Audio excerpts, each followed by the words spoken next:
Howdy everybody. So I think it's time that we wrap up this series, the main part of this series of building Tradition Farm from scratch.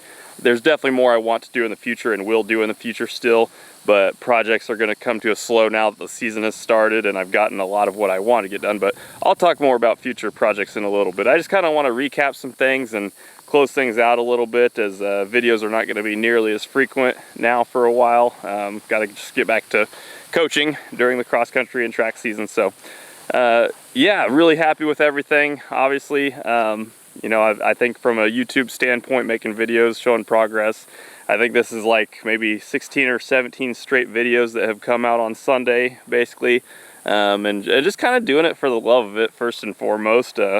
You know, I'm getting less than 1,000 views on each video, but yeah, I don't care. I like seeing the journey. I like seeing everything happen over a long period of time, and not making videos specifically for money or anything, even though, you know, there are some financial incentives to trying to get stuff done out here. But yeah, anyways, making those videos has been great. It's served as a big motivator to me to, like, I never said like I'm trying to do or going to have a video every single Sunday, but I've kind of stuck to that pretty well for the past several months, 4 months or so, and it's really just kept me on schedule with doing stuff out here and motivating me to get out and do something, just make progress. You know, I don't know if I'll have everything done by the cross country season, but if I'm just working every week, getting something done and having something to update you on, then you know, there's going to be a lot done by the time the season rolls around. And as I mentioned in the last video, kind of finished up the very last thing the night before the season started for us. So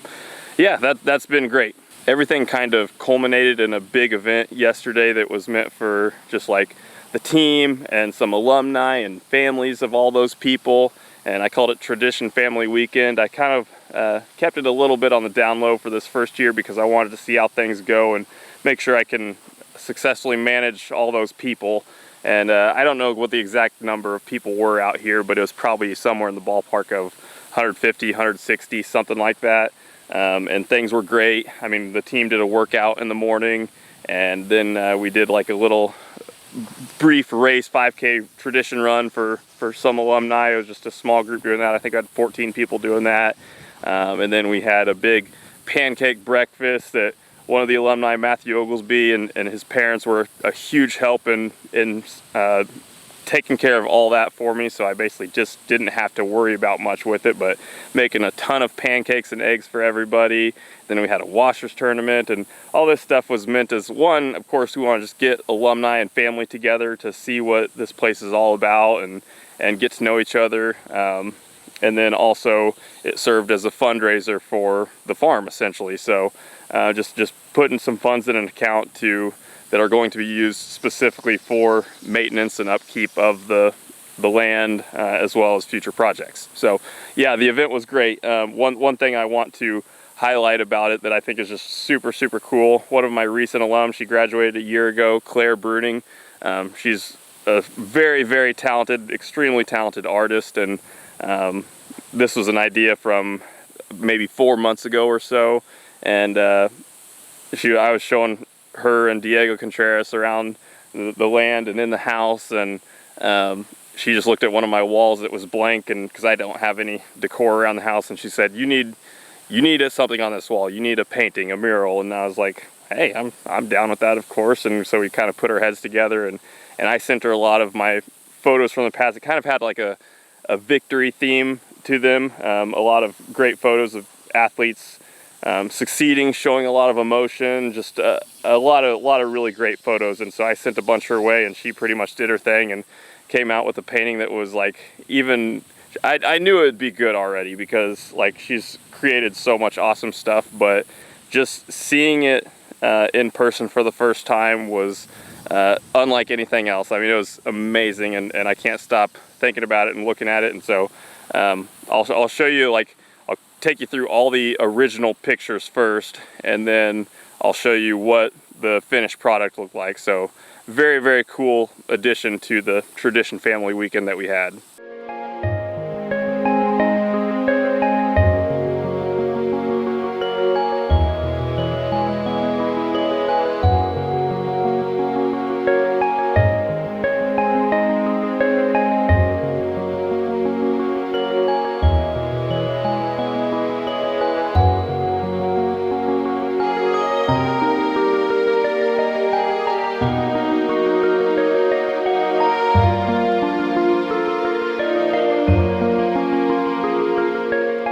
So back on the topic of fundraising, I have created a business called Tradition Farm LLC, and my main intent with this is not to make a ton of money. Of course, that's got to be something. You don't make a business in a separate account if you're not wanting to make any money off of something, but you know, this is not to just like profit a ton and live some lavish lifestyle or anything. It's just, you know, people have asked to where they can donate to, and I've been thinking of ways that I can hopefully get more going sooner at the farm, because a lot of the future projects I want to do are not going to be super cheap, and so just raising some money to get it going a little quicker, and money to help maintain the farm. So Tradition Farm LLC, I've got a Venmo account, so that's all it is Tradition Farm LLC. If you were interested in donating at any point in time, which I mean, it's kind of weird timing for this because it's kind of after the completion of a lot of the main progress videos, and it's not like I'm not going to be promising weekly videos of progress out here for a while, or maybe ever again, but again, I do want to have progress videos still, and maybe other videos related to the farm, but yeah, it's out there. I don't like to beat a dead horse and promote it all the time, but just making people aware. It's like, you know, if you want to donate, great. If not, I'll keep on keeping on and be fine, and things will happen eventually anyway. So yeah, if you're interested in donating, Tradition Farm LLC, that's all it is. But yeah, that's where like funds from this fundraiser that I had yesterday go into. Anybody that wants to donate. Maybe I've thought in the future that I could have little like events open to the community out here, or maybe like a facility usage fee of some sort, but any money that goes into this account is strictly for upkeep, maintenance. So any like fuel costs, I mean, diesel fuel is not cheap right now, so just being able to mow frequently and maintain the land, as well as any equipment maintenance. I mean, like just a couple days ago, this was the day before my event. Fortunately, I'd done like most of the mowing already, but was out mowing as normal, cleaning up an area a little bit more, even though it already looked pretty solid, and the back wheels of my mower literally fell off. Like there's a little frame that the back wheels sit on that attaches to the main frame.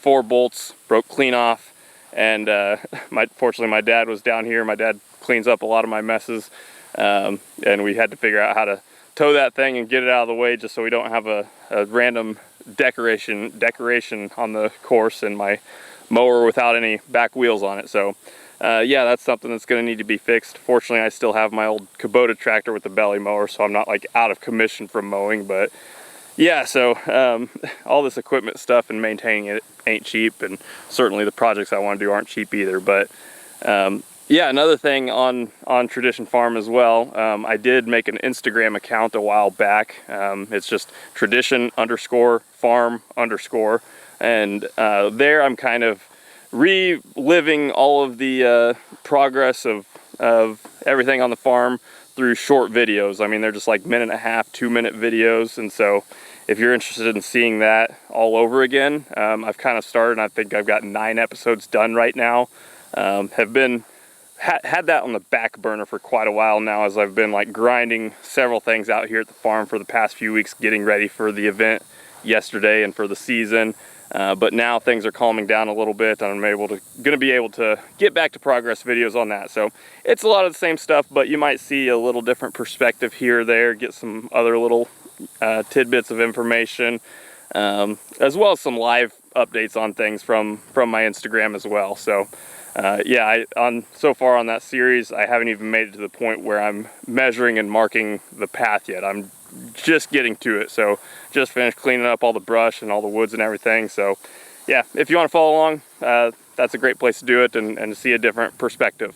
So the next thing I want to talk about in this recap video is just some of my ideas for future projects at the farm and things I want to get done. So, you know, if you want to donate, you might be wondering what exactly am I donating to? As I mentioned, there's equipment upkeep and maintenance of the land, but projects that I want to get done, I mean, there's one really big one that's kind of at the forefront of my list. I don't know if it'll be the next thing that I do. There's a lot of money involved with that, and I gotta think it through, but I want to get a multi-purpose shed out here on the inside of the 400-meter grass track. So basically I'm thinking this will have like 3 sections to it. One section will just be for equipment storage. I mean, there's more equipment that I want to get to make this land pristine, and frankly I just need more space. My garage has filled up very quickly over the past 8 months or however long I've lived here, keeping a vehicle, and I mean I can't hardly keep a vehicle and my tractor and my mower in there unless it's a really tight squeeze, in addition to all my other stuff. So probably you know, over the winter when I'm not actively using those things all the time, I can squeeze them in there and not have to worry about getting them in and out and everything. But yeah, storage has become a premium out here already. But basically one area for storage, and then one area I want to have as like an athlete training area where I know Pitt State in the near future, there's some plans for redoing some turf. So I would love to get some turf from whether it's our softball field or inside our indoor track area, the Plaster Center. Would love to get some of that when they get rid of it, to put new turf in and have a turfed area with some equipment in there, maybe some light resistance training equipment, some cross training machines, but really just a lot of open space for people to sit around and do some strength training stuff, rolling out, stretching, sitting down, whatever, you know, just some open space to do that. I think that'd be a really cool addition. And then the third section of this shed, I'm imagining not being an enclosed area, but kind of an open pavilion area that has lots of benches where the athletes can sit and gather up before or after practice. This would be kind of right next to or close to the arch where we start and finish the majority of our reps. And so if it's a hot day and the sun's beating down on us, like, you can easily, in between reps, get into a shady area. Of course, you can sit down to, if you need to change shoes, whatever it might be, you know, just having a nice place for a lot of people to sit down and be organized would be great. So then now there's some other additions, like, of course, I'd probably want electricity out to this, because the storage area would probably have some sort of workbench for projects I want to do. And then my other thought is, and this is probably at a lot of expense, is I'm thinking about, like, if I have running water out to it, can I make a bathroom, which would be challenging. Right now we don't have anything, because you know, I don't let them go into my house to use a bathroom when we're here for practice purposes, just because it'd be way too much traffic in and out. Fill up my septic tank quicker. But if I get another one, a bathroom out here, I'd probably have to get another septic tank, and I don't think it'd fill up all that quick, just because it's not like we're out here every single day. But if we're out here on average once a week throughout the year, and it might not even be that when you think about track season and weeks during cross-country season where we're not able to get out here for whatever reason, it probably wouldn't be that often. So I probably wouldn't have to worry about a septic tank filling up that fast, but just getting the tank itself and everything that comes with it would add a lot of expense. So, but it would definitely be nice to have some sort of bathroom facility out here, whether it's just an outhouse or if it has running water. I think that'd be great to have. So as I mentioned, that project is definitely the biggest one. That might be the biggest project out here in my vision of what a completed tradition farm would look like. But some other things I would like to do, you know, if I get that shed out here and have electricity closer, which I don't need the shed out here to do this, you can always just run electricity further, but I think it'd be awesome to have some lighting around the 400-meter grass track. So I don't want to do the whole 15 acres of path, but if we just get the 400-meter grass track and have it to where it can be lit up to do early morning workouts out here during the fall when we're trying to beat the heat, but you still need to go super early to get people done in time if they have an 8 a.m. class. So being able to do workouts out here really early before the sun's up would be awesome, or some special late evening night workouts would be awesome too. And I don't think that would be all that expensive or complicated to actually do. You could find some utility poles pretty cheap on like Facebook Marketplace, it's not like you need to have these huge stadium lights, because you're not trying to light up the entire infield either. You just need to have the path itself lit up, so I think that'd be a super cool thing. Let's see, some other things. I think a gorilla statue with some landscaping around it would be awesome. I think planting some trees around the land would be great. I have to be careful about this one, because I did think it'd be really, really cool to have like a tree tunnel lining the south side, like all the way down the south side. But then Coach Mantooth, he brought up a good point to that, and it's like, well, if you have that much more shade, going to be really hard to grow good grass in that area too. So but maybe get some trees in some other areas, maybe still inside the grass track. I don't know, but yeah, that's another idea. Just getting some more trees out here and landscaping done, I think would be a nice touch. Another little project I'd love to do is have some sort of wooden display board that you'll see at like trailheads that maybe have a map of the trail system. So getting something like that would be cool, that shows all the different loops I have and have them color coded, and maybe on the other side of the display board I've got some sort of informational stuff about or history of the farm or history of the program. I think that would be cool. Another idea I have that I know wouldn't be cheap, but would be super cool, would be having some sort of irrigation system. And I don't know what the best way to go about that would be, but that would help a ton with just keeping things in a pristine condition and watering the grass, and ultimately someday maybe having it looking like a real golf course fairway, real nice one. So that's another idea I have. Having an old school sauna would be cool. Just kind of a wooden building where you have a little grill in there and you can throw water in and it steams up and gets it real hot in there. That'd be kind of neat, especially with all the research about heat training and sauna stuff coming up, and just being in a hot tub, boosting your hemoglobin and whatnot. That'd be kind of a cool addition that I think a lot of the guys, especially in the team, would like. And aside from all the projects that I want to get done, of course there's going to be lots of equipment that I'd like to get eventually. My mower has been great so far. It's had a lot of problems, but you know, for something with 2,300 hours on it when I bought it, there's going to be problems, and I'm lucky that my dad knows everything about these things and can fix up anything, but it ain't going to last forever. So eventually someday it'll be more beneficial for me to just buy a new mower and hopefully have it for a long time. One more idea I've thought about, actually, this is kind of, I mean, there's been a lot of pieces out here that have taken inspiration from Rimrock Farm. That's the University of Kansas cross-country course that's been around for a long time, and has been the host of one of the high school state meets in Kansas for so many years. Beautiful area.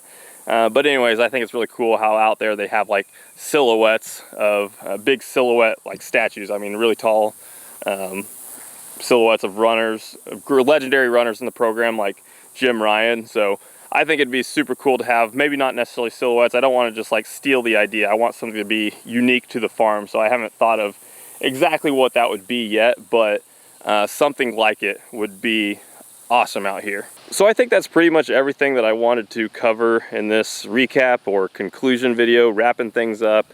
There are a couple other videos I have in mind. I mean, I'd planning on doing just a walkthrough or drive-through video of each loop, show you what the 800 loop looks like, or the 1K loop, or the 1600 loop, just so I think that'll give you a really good picture of, I know you've seen bits and pieces, have been watching the videos all along, but just how it all connects together and what it looks like as a whole. I think that would give you a great idea of that. And then I like to keep things pretty private in our team environment, but I mean, of course, this is a pretty special place, and I'd love to have a workout video of the team out here at some point.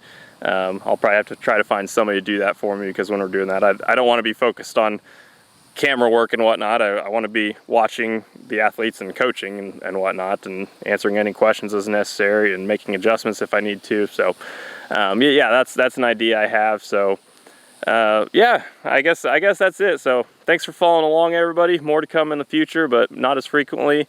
Thanks to everybody who helped a little bit, chipped in a little piece to helping this happen. A lot of people that I could thank, but I'll just say thank you to everybody in general.